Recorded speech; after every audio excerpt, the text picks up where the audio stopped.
salaan qoysaska.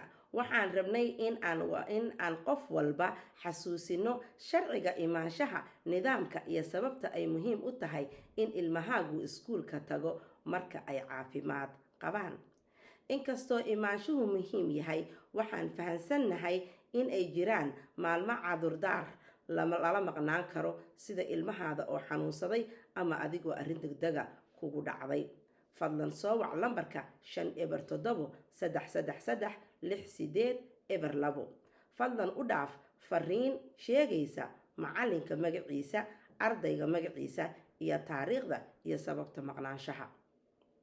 waa inaad wacdaa maalin kasta oo ilmahaagu ka maqan yahay iskuulka haddii aysan jirin xiriir ka yimid waalidka ama mas-uulka ilmaha. waxaa lagu calaamadaynayaa cudurdaar la-aan. taasina waxay la jaan qaadaysaa xiriir la-aan. taasi waxay keeni kartaa haddaadan la xiriirin iskuulka 15 beri ilmahaaduna maqan yahay, waxaa laga yaabaa in barnaamijka lagaa saaro.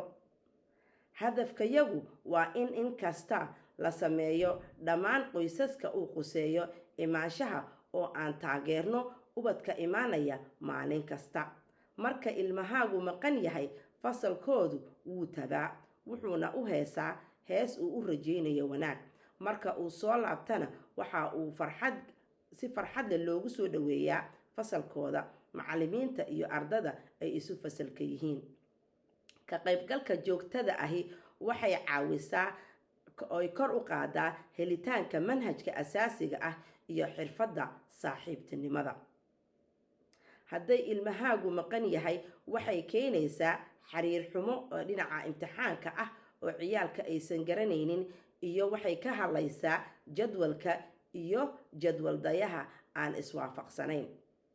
haddii aad wax su-aal ah ama walaaca aad ka qabtid, fadlan la xiriir macalinka fasalka ama xafiiska weyn si aad ula xiriirto oo aad u heshid caawinta aad u baahan tahay.